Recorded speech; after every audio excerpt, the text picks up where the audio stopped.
Hello friend, मैं आनंद राज आप सबों के बीच। देखिए, आज हम बहुत वीवीआई क्वेश्चन लेके आए हैं। देखिए, जो आपका कोर्स 2 है कंटेम्प्रेरी इंडियन एजुकेशन, उसके यूनिट 5 में ये क्वेश्चन बहुत वीवीआई है।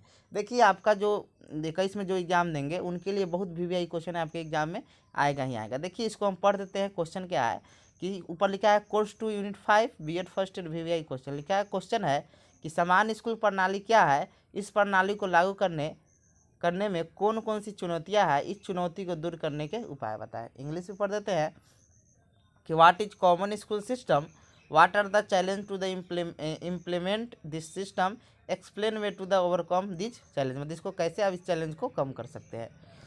देखिए, कॉमन स्कूल सिस्टम के बारे में पहले हम सिंपल देहाती भाषा में बता देते हैं। जो आप देखिए, कोई चीज़ को पहले समझना है। देखिए, वो चीज़ आप समझ जाइएगा ना तो उसको आप अपने से भी लिख सकते हैं। इसीलिए पहले समझिए कि कॉमन स्कूल सिस्टम क्या होता है। देखिए, कॉमन स्कूल सिस्टम का मतलब समझिए कि ऐसा स्कूल जिसमें क्या हो कि मतलब सभी के लिए खुला हो। सभी कहने का मतलब हो कि नेता का बेटा भी उसमें जाके पढ़ सके, उसमें गरीब का भी बच्चा एकदम गरीब का है, गरीब तबके का बच्चा है वो भी जाके पढ़ सके, मध्यम वर्ग का बच्चा हो या कोई भी हो। मतलब एक ऐसा स्कूल होना चाहिए जिसमें सभी वर्ग के बच्चे के लिए मतलब गुणवत्तापूर्ण मतलब शिक्षा के लिए स्कूल हो। समझे।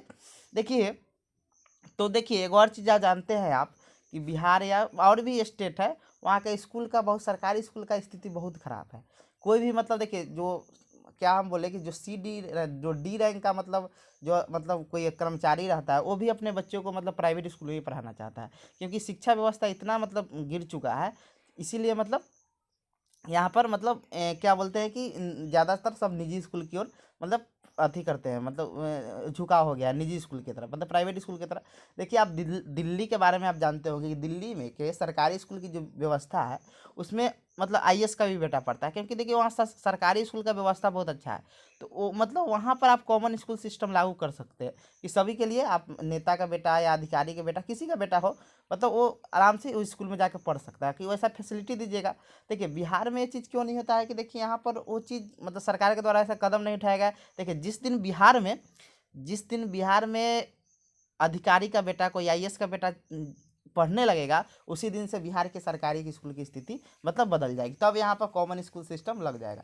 समझ रहे हैं ना। लेकिन जब तक कोई अधिकारी का बेटा, देखिए जैसे अधिकारी कोई का बेटा पढ़ने लगेगा स्कूल का, सब चीज़ अच्छा हो जाएगा, सब चीज़। लेकिन इसमें सरकार का सबसे है कि देखिए, टीचर लोग, बिहार के टीचर का कोई गलती नहीं है। समझे। इसमें सरकार का गलती है कि देखिए, सरकार ही अब खिचड़ी वाला काम करवाएगा, कहेगा चुनाव में ड्यूटी में जाओ तो ये काम करो तो वो काम करो, मानव श्रृंखला में जाओ। मतलब आपको पढ़ाने से ज़्यादा आपको अदर काम करवाता है, जिससे क्या होता है कि पढ़ाई लिखाई चौपट हो जाता है, जिससे कोई भी आदमी सरकारी स्कूल में पढ़ाना नहीं चाहता है। समझे। तो आइए हम इंट्रोडक्शन स्टार्ट करते हैं, फिर भी आगे और चर्चा करेंगे कॉमन स्कूल सिस्टम के बारे में, क्या चीज़ है क्या नहीं है। देखिए, लिखा हुआ है इंट्रोडक्शन में कि भारत में समान स्कूल प्रणाली कॉमन स्कूल सिस्टम के संप्रदाय मतलब कॉन्सेप्ट सबसे पहले कौन बताया था। तो वही कह रहा है कि भारत में समान स्कूल प्रणाली कॉमन स्कूल सिस्टम के संप्रदाय का जनक कोठारी आयोग 1964-66 को माना जाता है। देखिए, आप जानते होंगे भारत में जब भारत स्वतंत्र हुआ तो सबसे पहले राधा कृष्णन आयोग का गठन हुआ 1948 में। 49 में अपना रिपोर्ट छपा, इसीलिए उसे 1948-49 कहते हैं। फिर दूसरा माध्यमिक शिक्षा आयोग हुआ, जिसे मुदालियार आयोग भी कहते हैं, वो 1952-53 में आया। तीसरा आपका तीसरा जो आया कोठारी कमीशन आया था। देखिए, कोठारी कमीशन जो था ना, तो ये कॉमन स्कूल सिस्टम के बारे में अपना सबसे पहले बताया हुआ था। समझे। तो वही कह रहा है कि कॉमन स्कूल सिस्टम के जो संप्रदाय के जो जनक है वो कोठारी कमीशन है। समझे। इसके जो अध्यक्ष थे कोठारी कमीशन के, दौलत सिंह कोठारी थे, याद रखिएगा। लिखा है, कोठारी आयोग देश का पहला आयोग था जिसने अपनी रिपोर्ट में सामाजिक बदलाव को ध्यान में रखकर कुछ ठोस कदम उठाते हुए देश में समान स्कूल प्रणाली की वकालत की थी, और कहा था कि समान स्कूल प्रणाली से देश में एक ऐसी राष्ट्रीय व्यवस्था तैयार हो सकेगी जहां सभी तबके के बच्चे एक साथ पढ़ेंगे पढ़ेंगे। इतने तक हम पढ़ते हैं। देखिए, कह रहा है कि देखिए, कोठारी आयोग क्या बोला था कि कोठारी आयोग देश का ऐसा पहला आयोग था जिसने अपनी रिपोर्ट में सामाजिक बदलाव को ध्यान में रखकर कुछ ठोस सुझाव देते हुए देश में समान स्कूल प्रणाली की वकालत की, और कहा कि समान स्कूल प्रणाली से देश में ऐसी राष्ट्रीय व्यवस्था तैयार हो सकेगी जहां सभी तबके के बच्चे एक साथ पढ़ेंगे। देखिए, आप जानते हो कि भारत में बहुत ज़्यादा जातीय भेदभाव है, सामाजिक बहुत तरह की अमीर गरीब वाला भेदभाव है। तो देखिए यही सबसे बड़का है कि सरकारी स्कूल में सबका सोच क्या है, रूढ़िवादी सोच है कि सरकारी स्कूल में गरीब का बच्चा पढ़ता है। इसी वजह से यहाँ शिक्षा व्यवस्था उतना अच्छा नहीं है, समझे। जिस दिन हम बोले हैं ना कि जिस दिन कोई IAS IPS का बेटा सरकारी स्कूल में पढ़ने लगेगा, उसी दिन से सब सिस्टम सुधर जाएगा। या नेता का बच्चा उसी दिन से मतलब पढ़ने लगा जिस दिन सरकारी स्कूल में, उसी दिन से सरकारी स्कूल का सिस्टम बदल जाएगा, समझे। तो वही कह रहा है कि देखिए कोठारी आयोग था तो वह मतलब अपना रिपोर्ट में बताया कि मतलब भारत में एक कॉमन स्कूल सिस्टम होना चाहिए, मतलब एक समान मतलब समान स्कूल प्रणाली होना चाहिए, जिससे क्या होगा, सामाजिक बदलाव होगा। सामाजिक बदलाव करना कि समाज में अच्छा बदलाव होगा, समझे, सामाजिक बदलाव होगा। और कहा था कि इससे एक राष्ट्रीय ऐसी भावना तैयार होगी जहाँ पर सभी तबके के मतलब सभी वर्ग के बच्चे एक साथ आके पढ़ सकेंगे।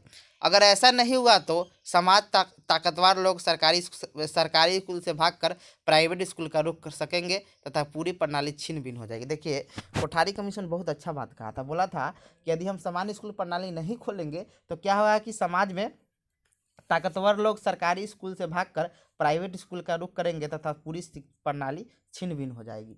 मतलब यहाँ कहे एकदम सिंपल आपका कह दिए, जो कोठारी आयोग था अपना अथी में सोच दिया कि देख कॉमन स्कूल सिस्टम नहीं खोलिएगा आप तो क्या होगा कि समाज के जो पैसा वाले लोग हैं वो क्या करेंगे कि सरकारी स्कूल में अपने बच्चे को नहीं पढ़ाएंगे, समझे, और क्या करेंगे कि प्राइवेट स्कूल में पढ़ाएंगे। सरकार खाली ये नियम लगाना दे कि जितने भी IAS अधिकारी है, नेता है, मतलब वो उनका बच्चा सरकारी स्कूल में पढ़ेगा, उसी दिन से सरकारी स्कूल प्राइवेट स्कूल के मतलब बहुत अच्छा, प्राइवेट स्कूल से बहुत अच्छा हो जाएगा। अब दिल्ली में देखिए ना, दिल्ली में केजरीवाल ने क्या किया कि सरकारी स्कूल में बहुत अच्छा सुविधा दिया, पढ़ाई अच्छा होने लगा, तो सब अपने सरकारी स्कूल में पढ़ रहे हैं कि नहीं पढ़ रहे हैं। तो वही कह रहे हैं कि जब मतलब बिहार में जैसे ही एक कानून बन जाएगा कि जितने भी आपका नेता है या जितने भी IAS IPS है, जितने भी अधिकारी सब है, जितने सरकारी कर्मचारी है, उनका बेटा सरकारी स्कूल में पढ़ेगा, ये नियम बन जाए तो उसी दिन से सरकारी स्कूल का व्यवस्था एकदम एकदम प्राइवेट स्कूल से भी बहुत अच्छा हो जाएगा, एकदम ये समझिए, समझ रहे हैं ना। देखिए ऐसा काहे नहीं होगा, इसके पीछे भी कारण है। अब देखिए ना जितना आपका महंगा स्कूल है, या जितना भी आप BEd ही कॉलेज पढ़ रहे होंगे, देखिए ना जितना भी BEd कॉलेज मिलेगा या महंगा स्कूल मिलेगा, सब नेता का ही मिलेगा, नेता लोग का मिलेगा। तो अब प्राइवेट स्कूल से पैसा मिल रहा है, समझे, तो अब सरकारी स्कूल में अच्छा व्यवस्था कर देंगे तो फिर क्या होगा कि प्राइवेट स्कूल बंद हो जाएगा, तो फिर पैसा गायब हो जाएगा नेता लोग का। इसीलिए ऐसा नहीं करते, सब सरकार का ही सब गलत नीति है, समझे, जिससे ये सब प्राइवेट स्कूल को मतलब ज़्यादा, सरकारी स्कूल का व्यवस्था चौपट हो गया और प्राइवेट स्कूल को मतलब ज़्यादा सब प्रेफर कर रहे हैं। तो समझ गए। आगे लिखा हुआ है कि समान स्कूल प्रणाली की ओर बढ़ने में आयोग ने पड़ोसी स्कूल को एक ऐसे औजार के रूप में प्रस्तुत किया था जो सामाजिक अलगाव को कम करने में मतलब पड़ोसी जो आपके गांव मोहल्ला में जो स्कूल होता है तो उस पर ज़्यादा दिया था कि उसमें मान लीजिए होता है ना कि गरीब तबका का बच्चा है या कमजोर वर्ग का बच्चा है तो इसको नहीं पढ़ाना है। तो वही कहा है कि समान स्कूल प्रणाली की ओर बढ़ने में आयोग ने पड़ोसी स्कूल को एक जैसे औजार के रूप में प्रस्तुत किया, एक ऐसे औजार के रूप में प्रस्तुत किया था जो सामाजिक अलगाव को मतलब जो सामाजिक जो भेदभाव है उसको कम करने में मददगार होगा। कोठारी आयोग की इस अनुशंसा की संसद द्वारा पारित भारत की पहली शिक्षा, देखिए भारत की पहली शिक्षा नीति पूछेगा तो भारत की पहली शिक्षा नीति 1967 में आई थी। तो वही कह रहा है कि भारत की पहली शिक्षा नीति 1968, भारत दूसरी शिक्षा नीति 1986 तथा संशोधित शिक्षा नीति जो POA 1992 ने भी स्वीकार किया था। जो कोठारी आयोग का जो अनुशंसा था कॉमन स्कूल सिस्टम वाला, तो उस जो संसद द्वारा पारित जो भारत की पहली शिक्षा नीति थी 1968, दूसरा था 1986 तथा तीसरा राष्ट्रीय जो संशोधित शिक्षा नीति था, संशोधित शिक्षा नीति POA जिसे बोलते हैं 1992 ने भी स्वीकार किया था। लेकिन सरकार द्वारा उठाए गए कई कदम इसे लागू करने में असफल नहीं, मतलब सरकार के द्वारा ही ऐसा कदम उठा दिएगा जिसे लागू नहीं। अब सिंपल हम बोले हैं ना कि सरकार सिर्फ उतना बोल दे जितना भी सरकारी कर्मचारी है उसका बेटा सरकारी स्कूल में पढ़ेगा, सब सिस्टम बदल दे कि सब सरकारी स्कूल में का टीचर बनना चाहते हैं लेकिन सरकारी स्कूल में कोई अपना बाल बच्चा को नहीं पढ़ाना चाहते हैं, समझे, मतलब सरकारी नौकरी सब करना चाहते हैं लेकिन सरकारी स्कूल में पढ़ाना नहीं चाहते, ये सच्चाई है। तो इसका सबसे सरकार का गलती है कि सरकार सिर्फ कानून दे अच्छा व्यवस्था देगा तो काहे ना बच्चा फ्री में पढ़ना चाहेगा। केजरीवाल ने अच्छा व्यवस्था किया था, कहा सब बच्चा सरकारी में नहीं पढ़ रहा, समझे।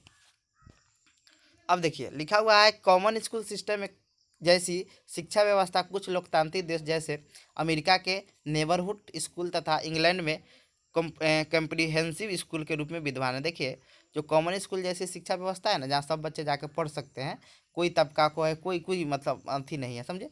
तो कॉमन स्कूल से जैसे कुछ लोकतांत्रिक देश जैसे अमेरिका के नेबरहुड स्कूल नाम का है अमेरिका का, इंग्लैंड का कॉम्प्रहेंसिव स्कूल है को रूप में विद्यमान है।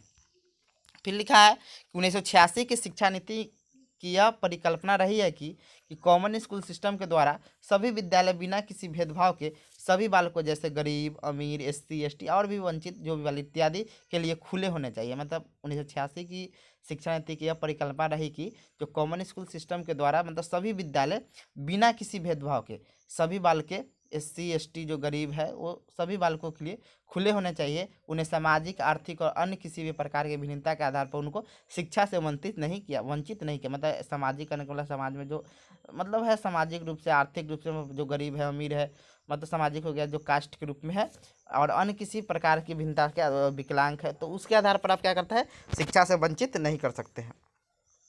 फिर लिखा है कि निजी स्कूल का मतलब ही है भेदभाव। देखिए निजी स्कूल का मतलब है भेदभाव करने का मतलब है जिसको पैसा हुए ना निजी स्कूल में जाएगा, तो वही भेदभाव वहीं से स्टार्ट हो गया। तो वही कह रहा है कि निजी स्कूल का मतलब ही है भेदभाव, जिसके पास पैसा है उसका बच्चा ऊंचे स्कूल में पढ़ेगा। मान लीजिए जिसके पास जितना बच्चा, देखिएगा पटना में ही कोई कोई स्कूल है कि खुला, उसका रजिस्ट्रेशन फ़ी है। तो जिसका अब जो बड़ा आदमी होगा, नेता होगा, चाहे जिसका डॉक्टर बहुत बड़ा आदमी होगा, वही ना अपने बेटा को पढ़ाएगा वैसा स्कूल में जिसका रजिस्ट्रेशन, मतलब रजिस्ट्रेशन का सिर्फ 1 लाख रुपया है, समझ रहे हैं ना, सिर्फ स्कूल में रजिस्ट्रेशन करवाने का 1 लाख रुपया है, समझे समझे। तो वही कह रहा है कि निजी स्कूल का मतलब ही है भेदभाव, जिसके पास पैसा है उसका बच्चा ऊंचे स्कूल में पढ़ेगा। अब देखते हैं कॉमन स्कूल सिस्टम की विशेषता। देखिए यहाँ पर कॉमन स्कूल का मतलब अर्थ भी लिख सकते हैं कि कॉमन स्कूल ऐसा स्कूल है। देखिए हम बता देते हैं, हम नहीं लिखे लेकिन आप लिख सकते हैं कॉमन स्कूल सिस्टम की क्या मतलब क्या अर्थ है। तो लिखिएगा कॉमन स्कूल सिस्टम से आप फिर ऐसी शिक्षा व्यवस्था से है जिसमें सभी बच्चों के लिए मतलब शिक्षा खुली होनी चाहिए। मतलब सभी बच्चों के लिए क्या होना चाहिए, शिक्षा खुली होनी चाहिए, जो जिसे किसी भी आधार पर भेदभाव नहीं होना चाहिए। तो देखिए कॉमन स्कूल सिस्टम की विशेषता बताते हैं कि कोठारी आयोग की अनुशंसा के अनुसार कॉमन स्कूल सिस्टम की निम्नलिखित विशेषता है। पहला है, यह शिक्षा व्यवस्था किसी भी प्रकार के भेदभाव के बिना सभी बच्चों के लिए खुली होती है। एकदम सही बात है कि ये जो कॉमन स्कूल सिस्टम जो है यह ऐसी शिक्षा व्यवस्था है जिसमें किसी भी प्रकार के भेदभाव के बिना, कोई भेदभाव नहीं करना, अमीर गरीब कोई इस पर नहीं, सभी बच्चों के लिए खुली है। दूसरा है कि इस व्यवस्था में अच्छी शिक्षा विद्यार्थियों की आर्थिक स्थिति पर निर्भर न कर सभी प्रतिभावान विद्यार्थियों को रूप से, मतलब कह रहा है कि कॉमन स्कूल सिस्टम में मतलब अमीर है बच्चा को नहीं, मतलब सबको जो प्रतिभावान है, मतलब योग्यता के आधार पर क्या किया जाता है इसमें, मतलब प्रतिभावान विद्यार्थी को उपलब्ध है, समझे। तो ये कह रहा है कि इस व्यवस्था में अच्छी शिक्षा विद्यार्थियों की आर्थिक स्थिति पर निर्भर न कर सभी प्रतिभावान विद्यार्थी को उपलब्ध होगी, वो अमीर हो गरीब हो, मतलब जो तेज होगा सबके लिए मतलब होगा। तीसरा आपका है, इस व्यवस्था में कोई भी शिक्षण शुल्क नहीं दिया। मतलब कॉमन स्कूल सिस्टम में क्या होता है कि कोई शिक्षण शुल्क नहीं देना होता है। चौथा आपका है कि इस व्यवस्था में उपयुक्त मानकों के अनुरूप किसी तर्क संगत अनुपात में गुणवत्तापूर्ण संस्थाएं उपलब्ध होगी। मतलब कहा गया था कोठारी कमीशन के द्वारा कि इस व्यवस्था में, मतलब जो कॉमन स्कूल सिस्टम था, इस व्यवस्था में उपयुक्त मानकों के अनुरूप किसी तर्कसंगत अनुपात में गुणवत्तापूर्ण संस्थाएं उपलब्ध होगी। पाँचवा आपका है कि यह व्यवस्था एक औसत अभिभावक की अपने बच्चों के लिए अच्छे विद्यालय की आकांक्षा को पूरी करेगा। देखिए जो कॉमन स्कूल सिस्टम है, मान लीजिए कोई गरीब बच्चा, गरीब मतलब परिवार है उसका, तो वो क्या उसका जो भाई अभिभावक होगा तो वो मतलब कॉमन स्कूल सिस्टम हो जाएगा, तो क्या होगा कि वह मतलब अच्छे मतलब विद्यालय की आकांक्षा जो होगा वह पूर्ति करेगा। फिर लिखा है आपका छठा है कि इस व्यवस्था में बालक को सामाजिक आर्थिक आधार पर नहीं बांटा जा सकता। मतलब कह रहा है ये इस व्यवस्था में क्या कहा था, बालक को सामाजिक आर्थिक आधार पर, मतलब गरीब है अमीर है या धनिक गरीब है, इस पर आप नहीं बांट सकते। एससी एसटी है जनरल, मतलब इस सब पर आप नहीं बांट सकते। अब देखते हैं समान स्कूल प्रणाली को लागू करने में चुनौतियाँ। लिखा है वर्तमान समय में निजीकरण के कारण पूरे देश में एक साथ एक समान स्कूल प्रणाली लागू करना मुश्किल होता जा रहा है। समान स्कूल प्रणाली को लागू करने में निम्नलिखित चुनौतियों का सामना करना पड़ता है। पहला है समाज में मौजूद भेदभाव की भावना। देखिए समाज में जो मौजूद भेदभाव की भावना है ना, वो समान स्कूल प्रणाली को चलना ही नहीं देगा, कहेगा नहीं गरीब के बच्चे इसको हटाओ, समझे। तो कह रहा है कि समाज में मौजूद भेदभाव की भावना। दूसरा है कि समाज में मौजूद जातीय भेदभाव की भावना। अब जातीय है, अब जाति का करने का मतलब हो गया कि अब करा एससी है एसटी है, चाहे मतलब जाति तरह का बहुत तरह का चीज़ होता है, समझे। तो कहेगा समाज में मौजूद जातीय भेदभाव के भी होगा, तो जो कॉमन स्कूल सिस्टम को नहीं लागू करने देगा। तीसरा आपका है कि अशिक्षा का होना समाज में। देखिए सबसे बड़ा है कि मतलब कोई भी चीज़ को लागू करने में अशिक्षा आपको वहाँ पहुँचिए जाएगा, तो अशिक्षित होना भी मतलब कॉमन स्कूल सिस्टम को लागू करने में मतलब दिक्कत कर देता है, समझे।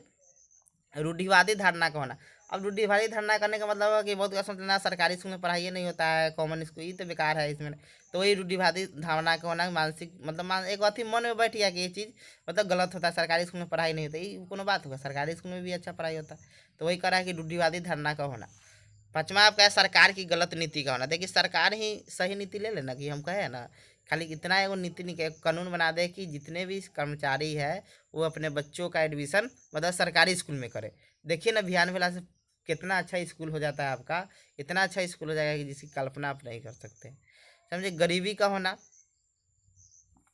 तो ये गरीबी भी मतलब ये चीज़ नहीं होने देता है, समझे। गरीबी मतलब ये बहुत ज़्यादा दिक्कत कर देता है। फिर लिखा है 9 माह की निजी स्कूल का मतलब ये भेदभाव, जिसके पास पैसा है उसका बच्चा स्कूल में जाएगा। निजी स्कूल का होना ही क्या है कि मतलब इसका मतलब कॉमन स्कूल सिस्टम को लागू मतलब न होने में मतलब भूमिका मतलब मतलब चुनौती है, समझे। आइए अब देखते हैं समान स्कूल प्रणाली को लागू करने में आने वाली चुनौतियों को दूर करने का उपाय। लिखा है समान स्कूल प्रणाली को लागू करने में आने वाली चुनौतियों को दूर करने का निम्नलिखित उपाय कर सकते हैं। पहला है सरकार को यह कानून बनाना चाहिए कि जितने भी नेता अधिकारी है या उनका बेटा बेटी सरकारी स्कूल में पढ़ेंगे। या कहने का मतलब है कि सरकार को यह कानून बनाना चाहिए कि जितने भी नेता हुए, अधिकारी हुए या जितने भी सरकारी कर्मचारी है उनका बेटा बेटी कहाँ पढ़े, सरकारी स्कूल में पढ़े। जिससे क्या होगा, जब जब उसका बेटा पढ़ने लगेगा तो क्या होगा कि उसके बाद स्कूल का सिस्टम ही बदल जाएगा। दूसरा है आपका समाज में मौजूद जातीय भेदभाव को खत्म करना होगा। देखिए समाज में जो जातीय भेदभाव है कि वो मतलब ई कास्ट का है, वो ई कास्ट का है, तो उसको कम करिएगा तभी ये लागू हो पाएगा। तीसरा आपका है कि सरकार को सरकारी स्कूल में अच्छी संसाधनों को देना चाहिए। देखिए सरकारी स्कूल में अच्छा संसाधन नहीं होने के कारण मतलब क्या होता है कि मतलब यहाँ पर कॉमन स्कूल सिस्टम में दिक्कत हो जाएगा। फिर आपका है कि समाज में मौजूद भेदभाव की भावना। चौथा आपका है कि समाज में मौजूद भेदभाव की भावना को खत्म करेगा। देखिए समाज में जो मौजूद आपका अमीरी गरीबी वाला जो भेदभाव है उसको आपको क्या करना होगा, कम करना होगा। पाँचवा आपका है रूढ़िवादी सोच को खत्म करके सरकारी स्कूल में भी अच्छी पढ़ाई होती है। मतलब ये आपको सोच बनाना होगा कि रूढ़िवादी धारणा को खत्म करके कि सरकारी स्कूल में भी अच्छी पढ़ाई होती है, तभी ये चीज़ लागू हो सकता है। अब देखते हैं निष्कर्ष। लिखा है उपरोक्त विवरण से यह स्पष्ट होता है कि भारत जैसे लोकतांत्रिक देशों में सभी व्यक्ति के एक समान शिक्षा के लिए समान स्कूल प्रणाली का होना अति आवश्यक है। कोठारी आयोग ने अपनी रिपोर्ट में बिना किसी वर्ग, जाति, धर्म या भाषा के भेदभाव के सभी बच्चों को शिक्षा देने के लिए एक समान स्कूल प्रणाली की अनुशंसा की थी। तो ये आपका समान स्कूल प्रणाली हो गया।